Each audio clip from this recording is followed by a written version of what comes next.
Corona চিকিৎসার নামে বেসরকারি হাসপাতালে ধরিয়ে দেয়া হচ্ছে গলাটা কাটা বিল, জানেই না স্বাস্থ্য অধিদপ্তর। সারা দেশে আরো 43 জনের মৃত্যু, একদিনে শনাক্ত 3800। আর স্যালাইনের মাধ্যমে 94,000 টাকা বিল করেছেন। 30 তারিখ ভর্তি হয়েছি, 6 তারিখ রিলিজ করেছি। 1,15,000 টাকা দিতে আমার অনেক সমস্যা হয়েছে। সিভিল সার্জনকে বলতে পারি, ডিসিকে বলতে পারি, আমাকে বলতে পারি, কেউ আসে না, বললে আমরা ব্যবস্থা নিই। নমুনা পরীক্ষার জট কমানোর অজুহাতে ফি বসাতে যাচ্ছে সরকার, বুমেরাং হবে বলছেন বিশেষজ্ঞরা। টাকার সংকটটা যদি আবার করোনা সংকটের সাথে মিশ্রণ হয়ে যায় তাহলে মানুষ এমনিতেই হাসপাতাল থেকে দূরে থাকবে। 3-4 বার টেস্টের যে খরচ সেটা বহন করা প্রতিটা রোগীর পক্ষে আসলে সম্ভব হবে কিনা। 200-250 টাকা যেটাই করা হোক এটা কিন্তু একটা বার্ডেন সাম। টেস্টের আগে আর একটা স্ক্রিনিং মেকানিজম করতে পারে, দেখে টেস্ট করার উপযোগী বা উপযোগী না। দেখছিলেন প্রধান শিরোনাম, রাতের সময় সঙ্গে আছে আমি ইমদাদুল হক। এবার অন্যান্য শীর্ষ সংবাদ।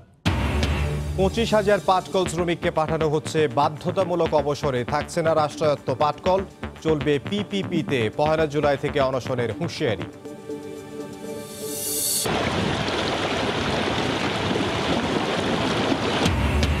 হুহু করে পানি ঢুকছে সুনামগঞ্জ, বগুড়া, গাইবান্ধার নতুন নতুন এলাকায়, বন্ধ হয়ে গেছে সড়ক যোগাযোগ। উত্তর পূর্বাঞ্চলের নদ নদীর পানি বিপদসীমার উপরে। করোনার দুঃসময়ে হিমশিম অবস্থা মধ্যবিত্তের, ব্যবসায়ী উদ্যোক্তা থেকে শুরু করে উপার্জন বন্ধ আইনজীবীদেরও, অনেকে বাধ্য হচ্ছেন ঢাকা ছাড়তে। থমকে আছে লাখ লাখ শিক্ষার্থীর শিক্ষা জীবন, সিলেবাস সংক্ষিপ্ত না করলে শিক্ষাবর্ষ শেষ হওয়া নিয়ে সংশয়, আলোচনা করে দ্রুতই সিদ্ধান্ত, জানালো অধিদপ্তর। এবং কোরবানি সামনে রেখে লাখ লাখ গরু নিয়ে দুশ্চিন্তায় খামারিরা, করোনা সংকটে কেনার আগ্রহ নেই ব্যবসায়ীদের, দাম উঠেছে অর্ধেকেরও কম, ব্যাপক লোকসানের শঙ্কা।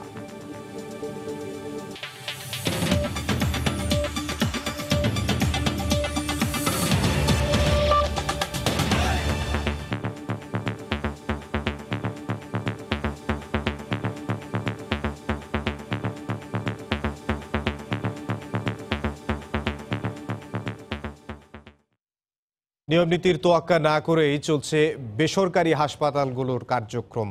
করোনা রোগী ভর্তির ক্ষেত্রেও রয়েছে অনীহা, আবার কোনো রোগী ভর্তি করা হলেও বিল নেওয়া হচ্ছে কয়েক গুণ বেশি। বাড়তি বিল নেয়ার ক্ষেত্রে অজুহাতের শেষ নেই হাসপাতাল কর্তৃপক্ষের, তবে স্বাস্থ্য বিভাগ বলছে বাড়তি টাকা নেয়ার অভিযোগ পেলেই ব্যবস্থা নেওয়া হবে। নুরজামাল আতিকের ক্যামেরায় বিস্তারিত জানবো পার্থপ্রতিম বিশ্বাসের রিপোর্টে।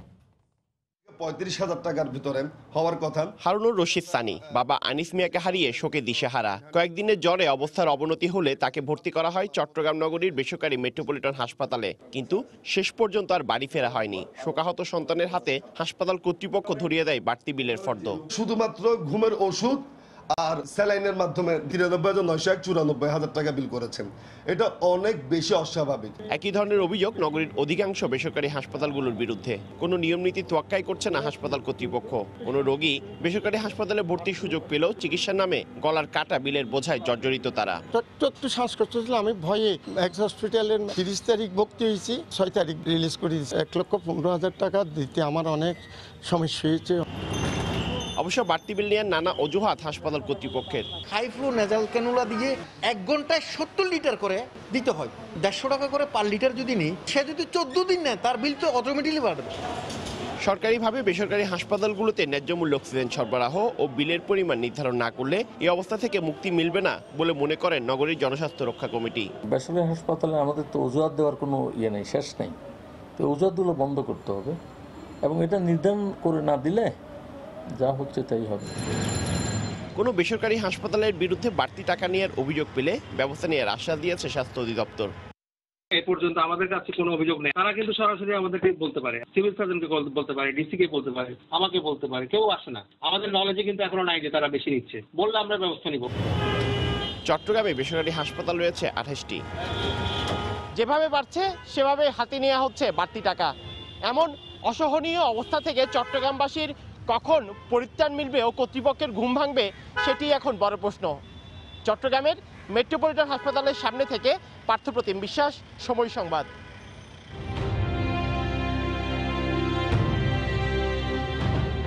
প্রশ্ন উঠেছে, এত কিট থাকা সত্ত্বেও কেন দেশে কিট সংকট তৈরি হলো? কিট সংক্রান্ত কোনো কিছুই আমি আসলে বলতে চাই না। আপনাদের তো আসতে বলি না ভাই, আপনারা টাইম নষ্ট করছেন।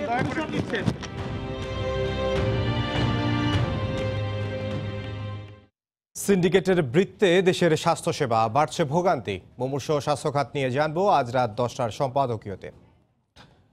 নমুনা জট কমানোর অজুহাতে করোনা পরীক্ষার জন্য ফি নির্ধারণ করতে যাচ্ছে সরকার। অপ্রয়োজনীয় পরীক্ষার চাপ কমাতে এমন সিদ্ধান্ত আসতে পারে বলে জানিয়েছে আইইডিসিআর। তবে এমন পরিকল্পনায় ক্ষোভ প্রকাশ করেছেন সাধারণ মানুষ। আর বিশেষজ্ঞরা বলছেন, ভোগান্তি না কমিয়ে উল্টো খরচ বাড়ালে মধ্যবিত্ত ও নিম্ন মধ্যবিত্তরা করোনা পরীক্ষা করাতে নিরুৎসাহিত হবে। এতে পরিস্থিতি আরও ভয়াবহ হওয়ার শঙ্কা তাদের। মুজাহিদ শোভা জানাচ্ছেন বিস্তারিত। করোনা পরীক্ষার কিট সংকট, নমুনা জট সহ নানা সমস্যা নিয়ে যখন ভোগান্তি চরমে, ঠিক সে সময়ে সরকারিভাবে আর বিনামূল্যে টেস্ট না করার সিদ্ধান্ত নিতে যাচ্ছে সরকার। স্বাস্থ্য বিভাগের বিভিন্ন সূত্র বলছে, সরকারি বুথগুলোতে 200 টাকা নির্ধারণ করা হতে পারে পরীক্ষার জন্য, আর বাসায় গিয়ে নমুনা সংগ্রহ করলে গুনতে হবে 500 টাকা। সরকার কেন টাকা নেবে? আমরা গরিব মানুষ, আমরা তো টাকার চিকিৎসা করতে আসবে কেন? সরকার হাসপাতালে মানুষ আসে কিন্তু ফ্রির জন্য তো আসে। টাকার সংকটটা যদি আবার করোনা সংকটের সাথে মিশ্রণ হয়ে যায়, তাহলে মানুষ এমনিতেই হাসপাতাল থেকে দূরে থাকবে, করোনা বয়ে বাড়াবে এবং এই ঝুঁকিটা আরো দেশের জন্য আরো বেশি হবে। 3-4 বার টেস্টের যে খরচ, সেটা বহন করা প্রতিটা রোগীর পক্ষে আসলে সম্ভব হবে কিনা, এটা একটা ভেবে দেখার বিষয়। করোনা টেস্টের জন্য টাকা দিতে হয়, তাহলে আমরা কি করবো? তাহলে মরেই যাই। লক্ষণ উপসর্গ ছাড়াই টেস্ট করাতে আসা মানুষদের ঠেকাতে এমন সিদ্ধান্ত নেওয়া হচ্ছে বলে দাবি আইইডিসিআর এর প্রধান বৈজ্ঞানিক কর্মকর্তার। সবাই গণহারে টেস্ট করাতে যাচ্ছে, লক্ষণ ছাড়া টেস্ট করে তো আসলে সব মানুষের টেস্ট করা সম্ভব না। এই জন্য সরকার একটা নমিনাল ফি আরোপ করতে চাচ্ছে, তাহলে যদি যাদের দরকার শুধু তারাই যেন পরীক্ষাটা করে। সরকারের এমন পরিকল্পনা সুফল বয়ে আনবে না বলে মনে করছেন এই স্বাস্থ্য অর্থনীতিবিদ। যেহেতু এখন কাজ নাই মানুষের, 200-250 টাকা যেটাই করা হোক, এটা কিন্তু একটা বার্ডেন সাম। সবাইকে যদি ঢালাভাবে করা হয়, তাহলে হচ্ছে যাদের রিয়েল নিড রয়েছে তারা কিন্তু এফেক্টেড হবে। সরকার যেটা করতে পারে, টেস্টের আগে আর একটা স্ক্রিনিং মেকানিজম করতে পারে, দেখে টেস্ট করার উপযোগী বা উপযোগী না।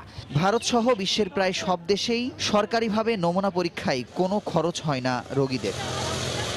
এই মহাদুর্যোগে সাধারণ মানুষ তার আয় রোজগার নিয়ে যখন দিশেহারা, তখন করোনা টেস্টের জন্য ফি নির্ধারণের সরকারের চিন্তা ব্যাপক বিড়ম্বনার সৃষ্টি করবে।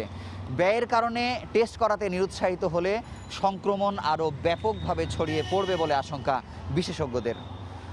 মুজাহিদ শুভ, সময় সংবাদ, ঢাকা। বাংলাদেশে করোনা পরীক্ষা সংকট মেটাতে বিকল্প হতে পারে অ্যান্টিজেন টেস্ট। এর মাধ্যমে পিসিআর টেস্টের কাছাকাছি 84% সঠিক ফল মিলবে মাত্র 40 মিনিটে। এরই মধ্যে এই কিট ব্যবহার শুরু করেছে ভারত। সাফল্য পেয়ে তাদের পরামর্শ এই অঞ্চলে ব্যবহারের।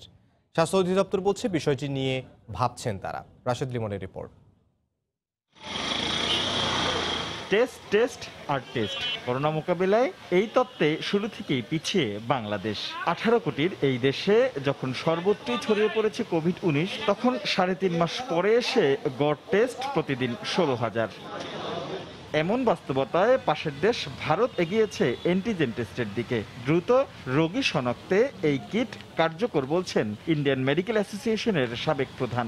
It is very specific. If the test is positive, it is positive. It does not cause false positive. Antigen test now is available in India. It is done by the government. 15,000 tests are done in Delhi every day. But the test is very quick. Therefore, in situations where it's a question of that you want a report within 1 hour, this test becomes very handy. গবেষণা বলছে এই test 84%ই কার্যকরী। Positive ফলাফলের শতভাগই positive আর নেগেটিভের 16% নিয়ে যে সন্দেহ তা দূর করতে ব্যবহার করা যেতে পারে পিসিআর। সবচেয়ে আশাব্যঞ্জক বিষয়ে ফলাফল মিলবে মাত্র 35 থেকে 40 মিনিটে। আক্রান্তের প্রথম দিনেই মিলে ফল। তো বাংলাদেশ মেডিকেল মাইক্রোবায়োলজি সোসাইটি এবং ল্যাবরেটরির যে পরামর্শক কমিটি আছে করোনার জন্য, তারা কিন্তু এই অ্যান্টিজেন টেস্ট শুরু করার জন্য ইতিমধ্যেই বলেছেন অফিসিয়ালি। তো আমি মনে করি এটা দ্রুতই চালু করা উচিত।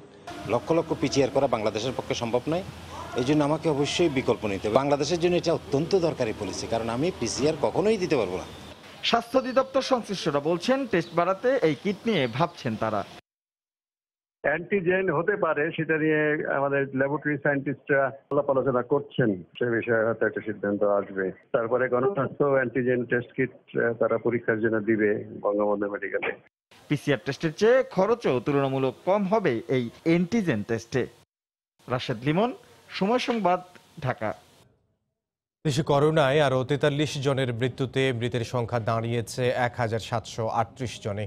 মৃতদের মধ্যে 23 জনেরই বয়স 51 থেকে 70 বছরের মধ্যে। এদিন 18,099 জনের নমুনা পরীক্ষায় শনাক্ত হয়েছেন 3,809 জন। দুপুরে স্বাস্থ্য অধিদপ্তরের নিয়মিত অনলাইন বুলেটিনে এ তথ্য জানানো হয়। 15 থেকে 17,000 নমুনা পরীক্ষা, 3 থেকে 3,500 রোগী শনাক্ত। গত 20 দিন ধরে বাংলাদেশের করোনা পরিস্থিতির চিত্র অনেকটা এমন। এই অবস্থায় রোববার স্বাস্থ্য বুলেটিনে জানানো হয় 18,000 নমুনা পরীক্ষা করে 21.05 হারে শনাক্তের সংখ্যা 3,809 জন। 24 ঘন্টায় মৃতের সংখ্যা 43, শনাক্ত বিবেচনায় মৃতের হার 1.26% আর সুস্থতার হার 40.44%। এ পর্যন্ত শনাক্ত হয়েছে 1,37,787 জন এবং এ পর্যন্ত শনাক্তের হার 18.87%। 24 ঘন্টা সুস্থ হয়েছেন 1,409 জন। করোনা চিকিৎসায় দেশের হাসপাতাল পরিস্থিতির বর্তমান অবস্থা তুলে ধরে বুলেটিনে জানানো হয়, দেশের হাসপাতালে সাধারণ শয্যার সংখ্যা 14,348 আর আইসিইউ 421টি। সারা দেশে সাধারণ বেডের সংখ্যা 14,348টি, আইসিইউ বেডের সংখ্যা 421টি। সারা দেশে অক্সিজেন সিলিন্ডারের সংখ্যা 10,866টি। সারা দেশে হাই ফ্লো নেজাল ক্যানুলার সংখ্যা 102টি এবং সারা দেশে অক্সিজেন কনসেন্ট্রেটর 98টি। এ পর্যন্ত 23,76,000 পিপিই বিতরণ হয়েছে আর বর্তমানে 1,51,000 মজুদ আছে বলেও স্বাস্থ্য অধিদপ্তরের পক্ষে জানানো হয়। রাশেদ লিমন, সময় সংবাদ, ঢাকা।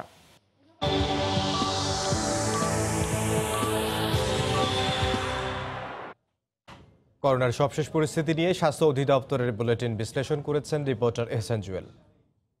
24 ঘন্টায় করোনায় সবাইকে স্বাগত। দেশে করোনা আক্রান্তের 113তম দিন চলছে, 17তম সপ্তাহের শুরু। আর 17তম সপ্তাহের শুরুতেই বিশ্বে বাংলাদেশের অবস্থান এখন আক্রান্তের সংখ্যার বিবেচনায় 17তম।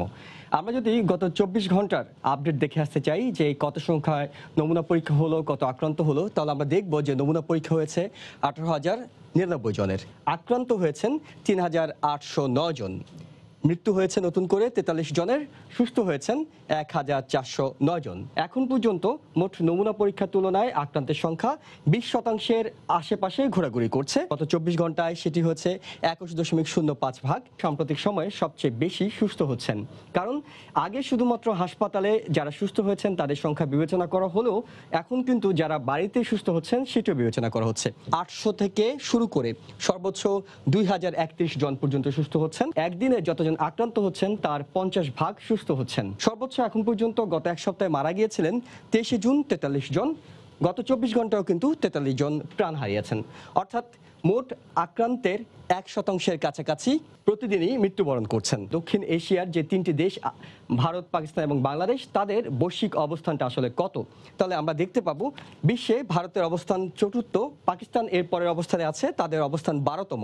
স্বাস্থ্য অধিদপ্তর এইসব বিষয় বলার পাশাপাশি, সংখ্যাগুলো জানানোর পাশাপাশি আরও একটা বিষয়ের উপর আজ গুরুত্ব দিয়েছে, সেটি হলো যে যারা মারা যাচ্ছেন, যারা প্রাণ হারাচ্ছেন, তাদের প্রতি যাতে আমরা মানবিক আচরণ করি। বলা হচ্ছে তাদের যাতে যথাযথ দাফন কিংবা সৎকার এই বিষয়টি নিশ্চিত করা হয়, কারণ তারা কোনো অপরাধ করেনি, করোনার মতো একটি রোগে ভুগে তারা প্রাণ হারিয়েছেন, যাতে শেষ বিদায়টা তাদের সম্মানের সঙ্গে দেওয়া যায়, সেই বিষয়টি নিয়েও স্বাস্থ্য অধিদপ্তর আজ বিশেষ গুরুত্ব দিয়েছে।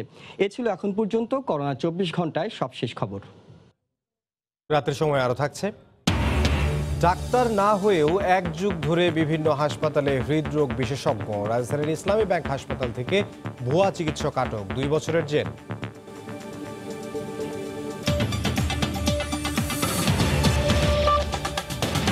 রাষ্ট্রায়ত্ত পাটকলের প্রায় 25,000 শ্রমিককে গোল্ডেন হ্যান্ডশেক বা বাধ্যতামূলক অবসরে পাঠাচ্ছে সরকার। এছাড়া সব পাটকল এখন থেকে চলবে সরকারি বেসরকারি অংশীদারিত্ব পিপিপির আওতায়। দুপুরে অনলাইনে আয়োজিত এক সভায় এ সিদ্ধান্তের কথা জানানো হয়। বস্ত্র ও পাট মন্ত্রণালয় বলছে অব্যাহত আর্থিক ক্ষতি নিয়ন্ত্রণ করতে না পেরে এমন সিদ্ধান্ত নিতে বাধ্য হয়েছে সরকার। এদিকে 30 জুনের মধ্যে সিদ্ধান্ত প্রত্যাহার না হলে 1 জুলাই থেকে আমরণ অনশনের হুঁশিয়ারি দিয়েছেন পাটকল শ্রমিকরা। 2006 সালে বিএনপি জামায়াত জোট সরকারের শাটডাউনের পর একরকম মুখ থুবড়ে পড়েছিল দেশের পাট শিল্প। এরপর খুলনা, রাজশাহী, ঢাকার পাটপল্লীগুলোতে নিভেছে আশার সবগুলো বাতি। আওয়ামী লীগের নেতৃত্বাধীন মহাজোট সরকার ক্ষমতায় এসেই বন্ধ দরজা খুলে দেয় 19টি পাটকলের, কিন্তু বদলায়নি চিত্র। রাষ্ট্রায়ত্ত পাটকলগুলো শেষ 10 বছরে মাত্র একবারই দেখেছে লাভের মুখ, আর এই সময়ে লোকসানের পরিমাণ প্রায় 5,000 কোটি টাকা। দেশে বিদেশে বিজেএমসির পাটপণ্য বিক্রির আয়ও নেমেছে অর্ধেকে।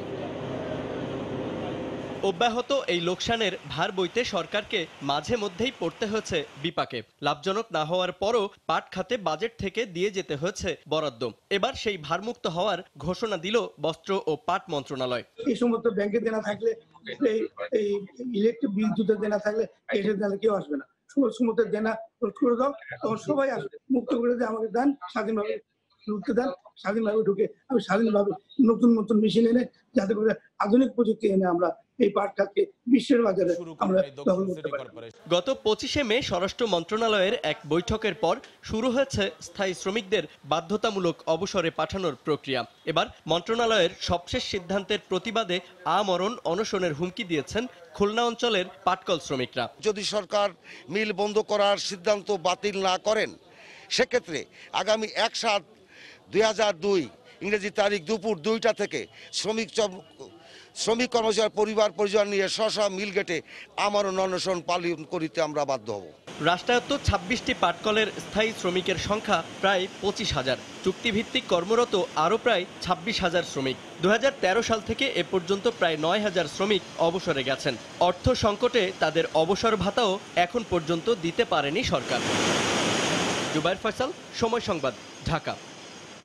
এবার বন্যা পরিস্থিতির খবর। ভারী বর্ষণের সাথে উজান থেকে নেমে আসা পাহাড়ি ঢলে সুনামগঞ্জের বিস্তীর্ণ এলাকা প্লাবিত হয়েছে। এরই মধ্যে বানের পানিতে 45,000 পরিবার ক্ষতিগ্রস্ত হয়েছে। সদরের সঙ্গে কয়েকটি উপজেলার সড়ক যোগাযোগ বিচ্ছিন্ন হয়ে পড়েছে। সুনামগঞ্জ প্রতিনিধি হিমাদ্রি শেখর ভদ্রকে সঙ্গে নিয়ে বিস্তারিত জানাচ্ছেন ইকরামুল কবির, ছবি তুলেছেন দিগেন সিংহ। তীব্র স্রোতে জনপদে ঢুকছে পানি। এতে ঘরবাড়ি পানিকে তলিয়ে যাওয়ায় শিশু সন্তানদের নিয়ে নিরাপদ আশ্রয়ের খোঁজে ছুটছেন মা। পানি উন্নয়ন বোর্ড জানায়, রোববার দুপুর পর্যন্ত সুরমা নদীর পানি 70 সেন্টিমিটার উপর দিয়ে প্রবাহিত হওয়ায় ও বৃষ্টিতে সুনামগঞ্জের নতুন নতুন এলাকা প্লাবিত হয়েছে। পৌর এলাকার সড়কগুলো পানিতে নিমজ্জিত থাকায় যানবাহন চলাচল বন্ধ রয়েছে। এতে সুনামগঞ্জ সদরের সঙ্গে তাহিরপুর, বিশ্বম্বরপুর ও জামালগঞ্জের সড়ক যোগাযোগ সম্পূর্ণ বিচ্ছিন্ন হয়ে পড়েছে। বন্যার রাস্তাঘাট চলে গেছে, আমরা যাইতে পারতেছি না, বিভিন্ন নৌকা দিয়ে ভেঙে ভেঙে যাইতে হয়। রাস্তা পানি ডুবে যাওয়ায় আমার যাত্রী খুব দুর্ভোগে পড়েছে। এখন পর্যন্ত 9টি উপজেলার 29টি ইউনিয়নের 45,000 পরিবার ক্ষতিগ্রস্ত হয়েছে। বাচ্চা কাচ্চারও হানি নাই, গরুরও হানি নাই, এরপর ঘরের ভিতরে কোমর পানি, মানে রান্না বাড়া খাওয়ারও কিছু নাই। অবশ্য বন্যা কবলিতদের দ্রুত সহায়তার আশ্বাস দিয়েছেন জেলা প্রশাসনের এই শীর্ষ কর্মকর্তা। 410 মেট্রিক টন জিআর এবং 29,70,000 জিআর নগদ টাকা আমরা উপজেলা এবং 4টি পৌরসভায় উপবরাদ্দ প্রদান করেছি। সুনামগঞ্জ জেলার 3,765 হেক্টর আউশ ধানের জমি তলিয়ে গেছে এবং 2 শতাধিক পুকুরের মাছ পানিতে ভেসে গেছে। এভাবেই বানের পানিতে সুনামগঞ্জ সদরের সঙ্গে বিশ্বম্বরপুর এবং তাহিরপুর উপজেলার সড়ক যোগাযোগ সম্পূর্ণ বিচ্ছিন্ন হয়ে গিয়েছে। এছাড়া নতুন নতুন এলাকা প্লাবিত হচ্ছে। সুনামগঞ্জ তাহিরপুর সড়ক থেকে ইকরামুল কবির। করোনায় দেশের 95% মানুষের আয় কমেছে। এতে নিত্য প্রয়োজনীয় চাহিদা মেটাতেই হিমশিম খেতে হচ্ছে বেশিরভাগ মানুষকে। চরম এ দুঃসময়ে শুধু নিম্নবিত্ত নয়, সবার জন্য নতুন করে পরিকল্পনার তাগিদ বিশেষজ্ঞদের। মৌসুম ইসলামের রিপোর্ট। আগে আমার মনে করেন একটা ছোটখাটো শোরুম ছিল, সেটা এখন মনে করেন বাসায় আনছে। সবসময় বিক্রি টিক্রি ভালোই হতো, মোটামুটি মাসাল্লাহ আমার চলতে পারতাম, এখন তো আমি চলতে পারতাছি না। করোনা দুর্যোগে ব্যবসা গুটিয়ে আনার গল্পই বলছিলেন রাজধানীর কাঁঠালবাগানের এই বাসিন্দা। একই অবস্থা রাজধানীর শপিং মলগুলোরও। একটি শপিং মলে গিয়ে 1.5 ঘন্টায় চোখে পড়ে মাত্র 3 জন ক্রেতা। কাস্টমার 2-1 করে আসলেও চলতো, কিন্তু সেটাও মাঝে মধ্যে পাই না। অনেক স্টাফ আমি এই মাসে অলরেডি 2 জনকে মানা করে দিয়েছি, কারণ আমরা নিজেরাই চলতে পারতেছি না। এই অবস্থায় শুধু সরকারি চাকরিজীবী ছাড়া সব শ্রেণীর মানুষকেই জীবনযাপনের ব্যয় মেটাতে হিমশিম খেতে হচ্ছে। আয় বেড়ে না, ব্যয় বাড়ছে। চাল ডাল সব জিনিসের দাম বাড়তি, অফিস করি যাতায়াত খরচ বেশি। ব্যাপারটাও এরকম যে অনেক কিছু কাটছাট করতে হচ্ছে। সম্প্রতি ব্র্যাকের এক গবেষণা গবেষণায় দেখা যায় কোভিড-19-এর প্রভাবে দেশে প্রায় 100% মানুষের আয় কমেছে। এদিকে বাংলাদেশ উন্নয়ন গবেষণা সংস্থা BIDS এর তথ্য বলছে 15 থেকে 30 হাজার আয়কারীদের উপার্জন কমেছে 25% পর্যন্ত, তবে পণ্যের দাম বেড়েছে 10% পর্যন্ত। এ অবস্থায় বিশ্লেষকদের পরামর্শ, এখনই সুনির্দিষ্ট পরিকল্পনা নিয়ে এগুতে হবে সরকারকে। সামাজিক সুরক্ষা খাতে যতখানি অ্যালোকেশন দেয়া হয়েছে সেইটার যথাযথ ব্যবহার হলে বেশ কিছু মানুষের কিন্তু কর্মসংস্থান যে হারিয়েছেন সেটা কিন্তু বেঁচে যাবে। পরিকল্পনা মন্ত্রী জানালেন, সীমাবদ্ধতা সত্ত্বেও এই সংকটে সব আয়ের মানুষের জন্য কাজ করছেন তারা। এত সম্পদ আমাদের সরকারেরও তো নেই যে দীর্ঘকাল আমরা পারবো এটা। সরকার SME খাতের জন্য, ক্ষুদ্র খাতের জন্য নানা ধরনের সহায়তা প্যাকেজ দিয়েছে। সুতরাং এইভাবে আমরা মনে করি যে গোটা অর্থনীতি পুনরুজ্জীবিত হলে তারা উপকৃত হবে এবং তারা তাদের কাজে ফিরে আসবে। করোনা ভাইরাসের কারণে এই অর্থনৈতিক মন্দা কাটিয়ে উঠতে কত সময় লাগবে তা জানা নেই কারোরই। বিশেষজ্ঞরা বলছেন, এই অবস্থায় সরকারের নেওয়া নানা উদ্যোগে সুশাসন নিশ্চিত না হলে ভয়াবহ ঝুঁকিতে পড়বে দেশের করোনা পরবর্তী অর্থনীতি। মৌসুমী ইসলাম, সময় সংবাদ, ঢাকা। আদালত বন্ধ থাকায় মানবেতর জীবনযাপন করছেন দেশের প্রায় 60,000 আইনজীবী। অনেকে চেম্বার বন্ধ করে দিয়েছেন, কেউ কেউ ছেড়েছেন ঢাকা। সীমিত পরিসরে ভার্চুয়াল কোর্ট চললেও বঞ্চিত 90% আইনজীবী। একদিকে বিচারপ্রার্থীদের ভোগান্তি, অন্যদিকে আইনজীবীদের দৈন্যদশায় স্বাস্থ্যবিধি মেনে দ্রুত আদালত খুলে দেওয়ার দাবি জানিয়েছেন ভুক্তভোগীরা। আফজাল হোসেনের রিপোর্ট। মামলার চাপ নেই মক্কেলের আনাগুনা, বন্ধ উপার্জনের পথ। ফলে সংসার, কর্মচারীদের বেতন, চেম্বার ভাড়া দিতে নাভিশ্বাস আইনজীবীদের। সবচেয়ে বেশি বিপাকে কনিষ্ঠ আইনজীবীরা। অনেকেই এরই মধ্যে ঢাকা ছেড়েছেন। চেম্বার ছেড়ে দিয়েছে, আমি আর ভাড়া মেনটেন করতে পারতেছি না। আমার যে স্টাফগুলো ছিল তাদেরও আর বেতন দিতে পারতেছে, তারা বাড়িতে চলে গেছে। আমাদের পিঠ দেয়ালে ঠেকে গেছে। এখন আমরা বাসায় ফিরে যাব কিনা সেটাও বলতে পারছি না। একটা টাকা নাই, একটা পয়সা নাই। আইনজীবীদের একমাত্র উৎস হচ্ছে ক্লায়েন্টদের কাছ থেকে তাদের ফিস নেবেন, সেই কার্যক্রমটা বন্ধ হয়েছে। 3 মাসেরও বেশি সময় ধরে বন্ধ আদালত খুলে দিতে আন্দোলনে সাধারণ আইনজীবীরা তাদের পেশা থেকে বঞ্চিত হচ্ছেন। তাদের রুটি রুজি এবং তাদের যে পেশার যে অধিকার কিংবা তাদের বলবো জীবিকা, সেটি কিন্তু অনেকাংশে কিন্তু একটা বিরাট একটা হুমকির সম্মুখীন হয়েছে। আইনজীবীদের জীবন জীবিকার জন্যে এবং বিচারপ্রার্থী জনগণের ন্যায় বিচার নিশ্চিত করার জন্য সারা দেশে রেগুলার কোর্ট চালু করার কোনো বিকল্প নাই। নীতিমালা করে দ্রুত আদালতের বন্ধ দুয়ার খুলে দেওয়ার দাবি জানিয়েছেন এই সিনিয়র আইনজীবী। এই ভার্চুয়াল কোর্ট দিয়ে গুটি কয়েক আমরা আইনজীবী আছি, তারা হয়তো এপিয়ার করতে পারে এবং তেমনি বিচারপ্রার্থী 2-1 এপিয়ার করতে পারে। সত্যিকার অর্থে এটা কোনো কাজে আসছে না। দেশের প্রায় 1.5 লক্ষাধিক আইনজীবীর মানবিক দিক বিবেচনা করে স্বাস্থ্যবিধি মেনে দেশের সব আদালত খুলে দেওয়া যায় কিনা সে বিষয়ে নতুন করে চিন্তাভাবনা করার পরামর্শ দিয়েছেন ভুক্তভোগী আইনজীবীরা। আফজাল হোসেন, সময় সংবাদ, ঢাকা। রাতের সময় আরও থাকছে। যুক্তরাষ্ট্রে তরুণদের মধ্যে আশঙ্কাজনক হারে বাড়ছে সংক্রমণ, ফের আরোপ হচ্ছে বিধিনিষেধ। অক্টোবরে আসছে অক্সফোর্ডের ভ্যাকসিন।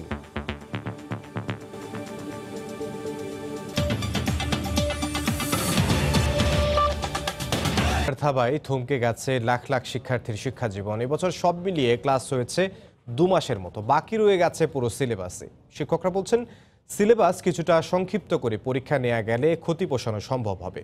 এ বিষয়ে এনসিটিবি বলছে, মন্ত্রণালয় থেকে নির্দেশনা পেলেই তারা উদ্যোগ নেবে। যদিও মাধ্যমিক ও উচ্চ শিক্ষা অধিদপ্তর জানায়, শিক্ষা প্রতিষ্ঠান খোলা হলেই চূড়ান্ত সিদ্ধান্ত। পিঙ্কি আক্তারের রিপোর্ট। রাজধানীর একটি বেসরকারি শিক্ষা প্রতিষ্ঠানের 4র্থ শ্রেণীর ছাত্রী তাথই। সবসময় পড়াশোনা ও পরীক্ষা নিয়ে সময় কাটলেও এবছর নেই কোনো ব্যস্ততা, বরং বইয়ের সাথে এখন বাসাতেই সময় কাটছে তার। তাথইয়ের মতো এমন গল্প এখন প্রাথমিক থেকে শুরু করে মাধ্যমিক স্তরের সব শিক্ষার্থীরই। 6 আগস্ট পর্যন্ত শিক্ষা প্রতিষ্ঠান বন্ধ ঘোষণা করা হলেও এ ছুটি কবে নাগাদ শেষ হবে তা জানা নেই কারোরই। এদিকে শিক্ষাবর্ষ পঞ্জিকা এরই মধ্যে পার করলো অর্ধবার্ষিকী। এরই মধ্যে শিক্ষামন্ত্রী শিক্ষাবর্ষ বাড়ানোর ইঙ্গিত দিলেও শিক্ষা খাতের ক্ষতি কমিয়ে আনা কষ্টসাধ্য হবে বলে মনে করছেন শিক্ষকরা। পূর্ণাঙ্গ সিলেবাসের উপর পরীক্ষা নেওয়াটা খুব কঠিন হবে, এটা সম্ভব হবে না। সিলেবাস কিছুটা সংক্ষিপ্ত করে নিয়ে আমরা এই বছরই পরীক্ষাটা শেষ করতে পারলেই শিক্ষার্থীদের জন্য ভালো হবে। জাতীয় শিক্ষাক্রম ও পাঠ্যপুস্তক বোর্ড জানায়, মন্ত্রণালয় থেকে নির্দেশনা পেলেই এ বিষয়ে উদ্যোগ নেওয়া হবে। চিন্তা ভাবনা করছে সেটা ঠিক আছে, কিন্তু কোনো সিদ্ধান্ত এখনো হয়নি। মাননীয় মন্ত্রী মহোদয় এই বিষয় নিয়ে একটি মিটিং করতে পারেন, সেখানে যে ধরনের নির্দেশনা আসবে আমরা সকলেই সেটা বাস্তবায়ন করব। মাওসী মহাপরিচালক জানান, গ্রাম পর্যায়ে শিক্ষার্থীরা যাতে পিছিয়ে না পড়ে সেজন্য বিশেষ কর্মপরিকল্পনা হাতে নেওয়া হচ্ছে। আমরা যখন স্কুল খুলবে সেই সময়টাকে বুঝে আমরা ব্যবস্থাটা নেব, সেই প্রস্তুতি আমরা নিয়ে রাখছি। আমরা চেষ্টা করব যেন যা পড়ার কথা তা যেন ওরা করতে পারে। এদিকে কিছু কিছু শিক্ষা প্রতিষ্ঠান অনলাইনে শিক্ষার্থীদের ক্লাস নিলেও সেখানে সব শিক্ষার্থীর উপস্থিতি নিশ্চিত করা যাচ্ছে না। পিঙ্কি আক্তার। করোনার কারণে কোরবানির জন্য লালন করা লাখ লাখ গবাদি পশু নিয়ে দুশ্চিন্তায় খামারিরা। প্রতিবছর রোজার ঈদের পরপরই রাজধানী সহ বিভিন্ন স্থানের ব্যবসায়ীরা গবাদি পশু কিনলেও এবার এখনও কেউ যোগাযোগ করেনি। নাটোর প্রতিনিধি আল মামুনের পাঠানো তথ্য ও ছবি নিয়ে রিপোর্ট। জাতভেদে প্রতিটি গরু লালন পালন করতে খরচ হয় 2.5 লাখ টাকা পর্যন্ত, আর বিক্রি হয় সর্বোচ্চ 4 লাখ টাকায়। এছাড়া মহিষে 1.5 লাখ টাকা খরচ হলেও বিক্রি হয় 2 থেকে 2.5 লাখ টাকায়। তবে এবার চিত্রটা সম্পূর্ণ উল্টো। কোরবানির ঈদ এগিয়ে এলেও করোনার কারণে রাজধানী সহ বিভিন্ন স্থানের ব্যবসায়ীরা গরু ও মহিষ কেনা শুরু করেনি। ফলে শুধু কাঙ্ক্ষিত দাম নয়, লোকসানের শঙ্কা খামারিদের। 1.5 থেকে 2 কোটি টাকা আমার এখানে ইনভেস্ট, খুবই চিন্তিতভাবে আছি। গরু ক্রেতা, পাইকারি ক্রেতা, খুচরা ক্রেতা কেউ আসছে না।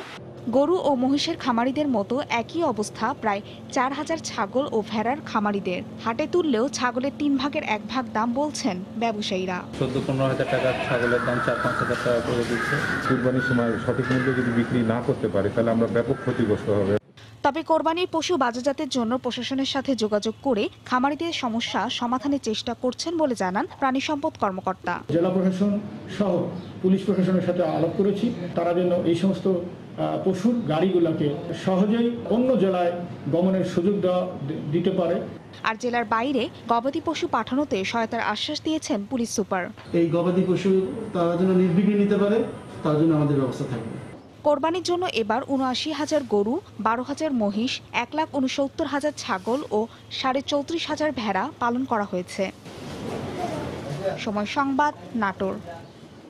করোনা সংকটের মধ্যেও বোরো ও আমনের আবাদের মধ্যবর্তী সময়টাতে আউশ চাষ করে এবার বিপ্লব ঘটিয়েছে রংপুর অঞ্চলের কৃষক। আউশের লক্ষ্যমাত্রার চেয়ে বাড়তি ৪,০০০ হেক্টর জমিতে আবাদ হয়েছে। এতে ১২,৫০০ মেট্রিক টন চাল বেশি উৎপাদন হবে বলে আশা কৃষি বিভাগের। শাকিল মাহমুদের ক্যামেরায় বিস্তারিত জানবো রতন সরকারের রিপোর্টে। গত কয়েক বছরে রংপুর কৃষি অঞ্চলের 5টি জেলায় দ্রুত জনপ্রিয়তা পেয়েছে আউশের আবাদ। আবাদের লক্ষ্যমাত্রা এবার ৫৯,০০০ হেক্টর নির্ধারণ করা হলেও আবাদ হয়েছে ৬৩,০০০ হেক্টরে। আশা করা হচ্ছে উৎপাদন হবে ১,৯৫,০০০ মেট্রিক টন চাল। এবছর বোরো মৌসুমে ধানের ভালো দাম পাওয়ায় আউশের বাড়তি আবাদ করেছেন কৃষকেরা। বোরো এবং আমনের মাঝে যে আমরা আবাদটা করি, এটা হচ্ছে আমাদের বোনাস আবাদ। এটাতে পানি কম লাগে। আউশ ধান এবার তো বাম্পার ফলন, এবার ফসলে উদ্বৃত্তিও বেশি, খরচও কম। আউশ ধানটা খুব কম দামে বিক্রি হয়, কিন্তু এবার ধানটা ভালো থাকার কারণে আমরা কৃষকরা খুব উপকৃত হয়েছি। আঞ্চলিক কৃষি কর্মকর্তার দাবি, কয়েক বছরে আউশের আবাদ 1 লাখ হেক্টরে পৌঁছবে। পরিবেশ বান্ধব ধান চাষ, যেখানে আমার আন্ডারগ্রাউন্ড ওয়াটার টাল আপলিফ্ট করা লাগছে না। বড়োর কিন্তু প্রোডাকশন কস্ট হাই, কিন্তু আপনার আউশের উৎপাদন খরচ বড়োর চেয়ে অনেক কম। তবে কৃষক আন্দোলনের নেতা বলছেন, মজুতদারি সিন্ডিকেট ভেঙে সরকার নিজস্ব প্রভাব বলয় গড়ে তুলতে না পারলে এই সাফল্য কৃষকের উপকারে আসবে না।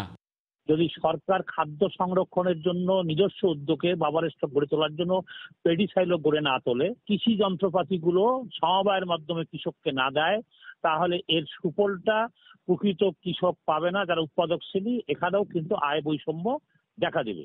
আউশের সংযুক্তিতে ধানের 2 ফসলি জমিগুলো 3 ফসলিতে উন্নীত হওয়ায় বদলে যাচ্ছে এই অঞ্চলের ফসল বিন্যাস। রতন সরকার, সময় সংবাদ, রংপুর। রাতের সময় রাজধানীতে ইসলামী ব্যাংক হাসপাতালের মতিঝিল শাখায় এক ভুয়া চিকিৎসককে আটক করেছে র্যাব। এছাড়া হাসপাতালের নিজস্ব ফার্মেসিতে অভিযান চালিয়ে অনুমোদনহীন বিপুল পরিমাণ অপারেশন সামগ্রী ও ইনজেকশন জব্দ করা হয়। প্রতিষ্ঠানটিকে জরিমানা করা হয় 14.5 লাখ টাকা। মিজানুর রহমান পাশ করেছেন ইউনানি। র্যাবের নির্বাহী ম্যাজিস্ট্রেট বলছেন, ইউনানি চিকিৎসকরা নামের আগে ডাক্তার পরিচয় ব্যবহার করতে পারেন না। তবে শুধু ডাক্তার নয়, তিনি নিজেকে পরিচয় দিতেন হৃদরোগ বিশেষজ্ঞ হিসেবে। 12 বছর ধরে এভাবে রোগীদের সাথে প্রতারণা করে আসছিলেন। ইসলামী ব্যাংক হাসপাতালের মতিঝিল শাখায় দেখা যায় এমন চিত্র। র্যাব অভিযান চালিয়ে এই ভুয়া চিকিৎসককে আটক করেন। সত্যিই খুব অবাক হয়ে গেছে যে এই ওষুধটা সত্যি যদি আমার আব্বুরে খাওয়াইতাম তাহলে মনে হয় না কি হইতো। দেখতে না হাড়ের এখানে চিকিৎসা করা হয়, ওই জন্য দেখাই দিয়েছে। ওই চিকিৎসক নিজের ত্রুটি ও অযোগ্যতার কথা অকপটে স্বীকারও করলেন। হৃদরোগ লেখার কারণে অনেক সময় চেস্ট পেইন যখন হয় তখন ওনারা চলে আসে, তখন আমরা হয়তো একটা ওষুধ করে থাকি। হাসপাতাল কর্তৃপক্ষ ভুল স্বীকার করে ওই চিকিৎসকের চেম্বার বন্ধের ঘোষণা দেন। দুঃখিত এই জন্য আমাদের ফাউন্ডেশন করতে আমরা অলরেডি ইনফর্ম করছি, ওনার বলছে ওনার চেম্বারটা বন্ধ করে দেন। এই ঘটনার জন্য ভুয়া চিকিৎসককে 2 বছরের কারাদণ্ড ও হাসপাতাল কর্তৃপক্ষ সহকারী সুপারিনটেনডেন্টকে 4.5 লাখ টাকা জরিমানা ও অনাদায়ে 3 মাসের জেল দেওয়া হয়। উনি প্রতিনিয়ত এখানে অ্যালোপ্যাথি ওষুধ উনি প্রেসক্রিপশন দিয়ে যাচ্ছেন রোগীদেরকে। সিবিসি টেস্ট, লিপিড প্রোফাইলের মতো বা আইজিই ইত্যাদি অ্যাডভাইস উনি দিয়ে যাচ্ছেন। একইভাবে হাসপাতালটির ইনডোর ফার্মেসিতে অভিযান চালিয়ে অনুমোদনহীন অপারেশনের সার্জিক্যাল সামগ্রী ও ইনজেকশন পাওয়ায় 2 জনকে 10 লাখ টাকা জরিমানা, অনাদায়ে 3 মাসের জেল দেওয়া হয়। এমআর আমিন, সময় সংবাদ, ঢাকা। এ পর্যায়ে শীর্ষ সংবাদ জানিয়ে দিচ্ছে আরেকবার। করোনা চিকিৎসায় বেসরকারি হাসপাতালে ধরিয়ে দেয়া হচ্ছে গলা কাটা বিল। দেশে আরও 43 জনের মৃত্যু, শনাক্ত 3809 জন। নমুনা পরীক্ষায় বসানো হচ্ছে ফি। 25,000 পাটকল শ্রমিককে পাঠানো হচ্ছে বাধ্যতামূলক অবসরে। থাকছে না রাষ্ট্রায়ত্ত পাটকল, চলবে পিপিপিতে। 1 জুলাই থেকে অনশনের হুঁশিয়ারি। করোনার দুঃসময়ে হিমশিম অবস্থা মধ্যবিত্তে ব্যবসায়ীদের। উদ্যোক্তা থেকে শুরু করে উপার্জন বন্ধ, আইনজীবীদেরও অনেকে বাধ্য হচ্ছেন ঢাকা ছাড়তে।